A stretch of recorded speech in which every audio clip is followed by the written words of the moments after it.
Shunned from the world, I call the woods my home.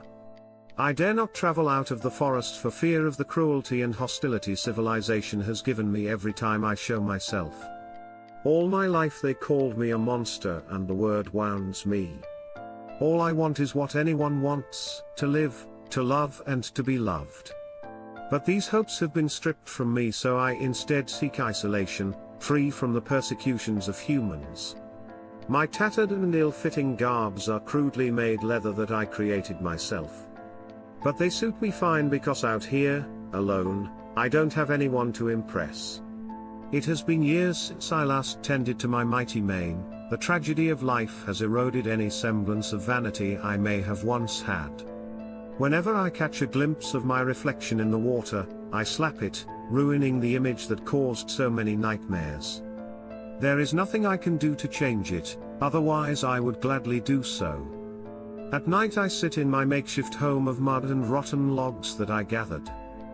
In this poor excuse for shelter I huddle around a fire and wish I had someone to share it with. This wish is not different from self-inflicted abuse because there is no one who would love a creature like me. During the day, I forage for food. Leafy greens and berries mostly because I don't eat meat. The animals I share these woods with are like my friends. They do not judge and have grown accustomed to me being here. How long has that been? I cannot say, only that it has been too many winters to count. From time to time people come to my woods and I avoid them the best I can. Despite my size I am very good at not being seen if I don't want to be.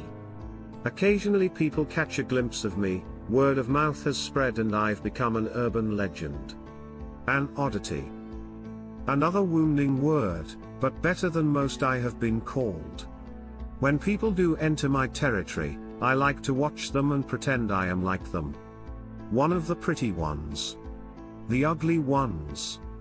Anything other than the monster that I resemble. This childlike dream of mine died one fateful day as I was eavesdropping on a young couple as they were struggling to set up camp. There was no malicious intent as I spied on them, I was just lonely and wanted to live vicariously and pretend I was like them. It was the woman who saw me first and she screamed monster as she pointed at me before running away. Her mate followed closely behind. As they ran I felt embarrassed, that I was seen and ashamed for the body I am condemned to live in. I felt this way all my life, but unlike every other moment in my painful existence, this time was different because there was something else behind those emotions. Perhaps for the first time, I felt anger. Anger towards the humans for making me feel that way all my life, and I knew that I had to destroy the source of these feelings. I needed to kill the two who fled at the sight of me. I caught up to the man first. Killing him was easy. I bent low and snatched him by the leg, swinging him at nearby trees before tearing off his head with my clawed hands.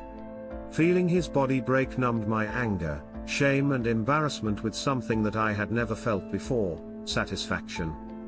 Dark urges took hold of me, making me lick his blood off of my claws, and the coppery taste woke up a long dormant part in me, something primal, feral and cruel.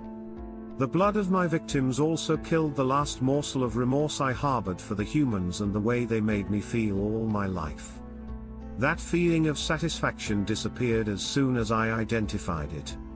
The man died too quickly for there to be any real lasting joy from the act of killing him. Thankfully, the woman offered me another chance to savor that feeling. She didn't stand a chance at escape as she ran, but I let her believe that she had won. Denying her escape at the last possible second would be preferable than outright killing her. As she ran, zigzagging through the trees, I nearly laughed at those efforts. As I swiped at her with my clawed hands, I did so almost playfully. Droplets of her mate's blood spattering her back. She panted and begged to her God to be spared as she ran, but if she wanted forgiveness she wouldn't have screamed. She wouldn't have ran. She wouldn't have been a part of the world that called me a monster.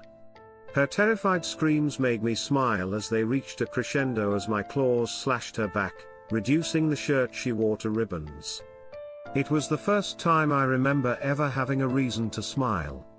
My mighty hands engulfed the woman and I lifted her off the ground. I turned her around to look at me and a primal scream ripped its way out of my throat. "You know, hurt me again." Her expression was pure terror and I soaked it all in, but as soon I saw a shimmer of confusion creep its way on her face, I lifted her high above me and ripped her in half. The shower of blood acted as a baptism. I was reborn by it. Cleaned by it. Cleaned of being an unwilling outsider. Cleansed of being a proverbial punching bag. I became what they always called me. I have become a monster.